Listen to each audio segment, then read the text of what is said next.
Series জিততে মরিয়া New Zealand, যা শোনা গেল নিউজিল্যান্ডের পেসার উইল ওরুকের কণ্ঠে।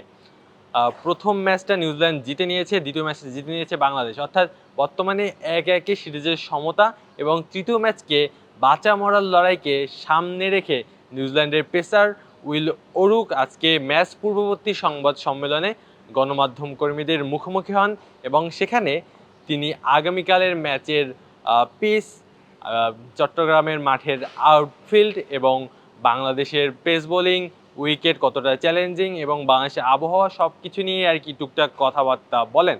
এবং তার কথাতে স্পষ্ট যে নিউজিল্যান্ডের গোটা দল উজ্জীবিত, দ্বিতীয় ম্যাচটা যে তারা হেরেছে এটা খুব একটা ইফেক্ট ফেলছে না, সবাই এনজয় করছে এবং তারা সকলেই মুখে বাংলাদেশের থেকে আগামীকালের ম্যাচটা ছিনিয়ে নেন, ম্যাচটা নিজেদের করে নেওয়ার জন্য গোটা দল মুখরিত এবং তারা মনে করেন যে শেষ পর্যন্ত নিউজিল্যান্ড এই সিরিজটা জিতেই বের হতে পারবে। গত ম্যাচ এবং প্রথম ম্যাচটা দুটো ম্যাচের উইকেট ডিফারেন্ট ছিল।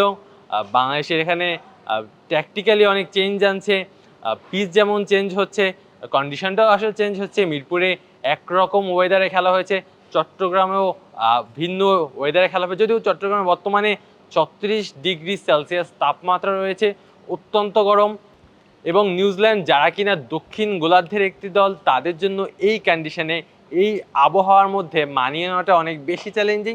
তবে গোটা দলই আসলে প্রস্তুত হচ্ছে বাংলাদেশের পেস বোলিং সামলানোর জন্য। নাহিদ রানা তিনি দুর্দান্ত ফর্মে রয়েছেন। বাংলাদেশের এই পেসারকে নিয়ে কথা বলেন আজকে অরূপ, তিনি বলেন যে তাকে সামলানো তাদের জন্য অনেক বেশি চ্যালেঞ্জিং। তাছাড়া বেঞ্চে থাকা মুস্তাফিজুর রহমানকে নিয়েও তারা আঁটো বেঁধেই প্রিপারেশন নিচ্ছে যে কিভাবে মুস্তাফিজুর রহমানকে মোকাবেলা করা যায়। 5+ স্টার রেটিং প্রাপ্ত দেশের সর্বোচ্চ বিদ্যুৎ সাশ্রয়ী ওয়ালটন এসি স্মার্ট কমফোর্ট এখন নেক্সট লেভেলে।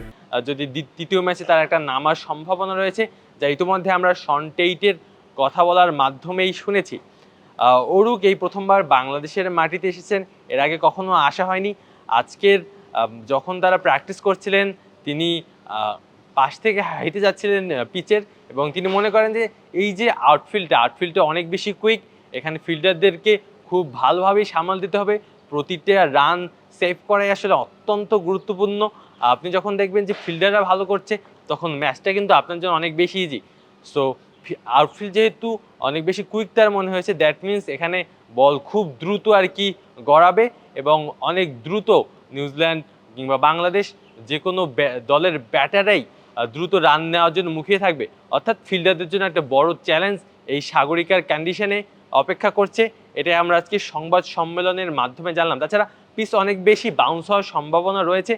গত ম্যাচে নিউজিল্যান্ড চেষ্টা করেছে বেটার পিচ দেওয়ার, হয়তো অনেক বেশি সফল হয়নি। তবে এই ম্যাচে তার যতটা বাউন্সি উইকেটে খেলতে পারে, যতটা বাউন্স ক্রিয়েট করতে পারে, কন্ডিশনকে কাজে লাগিয়ে তার জন্য অনেক বেশি প্রিপেয়ার্ড। এবং তিনি মনে করেন যে চট্টগ্রামের আগামীকাল যেখানে খেলা হবে, যে পিচে খেলা হবে সেটা হয়তোবা অনেকটা সিমিলার কাইন্ড অফ মিরপুরের পিচের মতোই হবে, প্রথম দুই ম্যাচের মতোই। তবে প্রথম ম্যাচের চেয়ে দ্বিতীয় ম্যাচের পিচটা বেটার ছিল এবং তৃতীয় ম্যাচে হয়তো দ্বিতীয় ম্যাচের মতোই পিচ হতে পারে। এটাই মূলত নিউজিল্যান্ডের প্রতিনিধি পেসার উইল ওরুক মনে করেন। আগের ম্যাচে তিনি খেলেছেন, ভালো বোলিং করেছেন, হয়তোবা নিউজিল্যান্ডকে শেষ পর্যন্ত জিতিয়ে আনতে পারেননি, যদিও রানটা খুবই সংক্ষিপ্ত ছিল। 199 রানের টার্গেট যেটা আসলে চেজাবল ছিল। বাংলাদেশ একটা কাউন্টার ক্রিকেট খেলেই ম্যাচটা নিজেদের করে নেয়। ব্যাটিং বোলিং দুই ডিপার্টমেন্টে বাংলাদেশ দুর্দান্ত ছিল।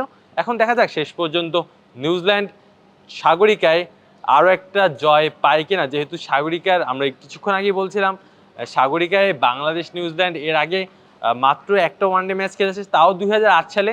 এবং কালকের ম্যাচটা যদি নিউজিল্যান্ড জিততে যায় তাহলে সাগরিকার ইতিহাস বলবে নিউজিল্যান্ড এখানে বাংলাদেশের দুইটা ম্যাচ জিতেছে। আর বাংলাদেশ যদি জিতে যায় তাহলে এই স্টেডিয়ামে বাংলাদেশ নিউজিল্যান্ডের হেড টু হেড দাঁড়াবে ওয়ানডে ফরম্যাটে 1-1। তাছাড়া টেস্টের কথা যদি বলি, টেস্টে বাংলাদেশ একবার ড্র করেছে, নিউজিল্যান্ড একটা ম্যাচ জিতেছে। তাছাড়া টি-20তে কখনোই এই স্টেডিয়ামে বাংলাদেশ নিউজিল্যান্ডের মুখোমুখি হয়নি। আগামীকাল বাংলাদেশের জন্য যেমন একটা চ্যালেঞ্জিং, ঠিক তেমনি নিউজিল্যান্ডের জন্যও চ্যালেঞ্জিং। চট্টগ্রামের বীরশ্রেষ্ঠ flight lieutenant Motiur Rahman stadium থেকে আলু আসি তালুকদার, অন ফিল্ড।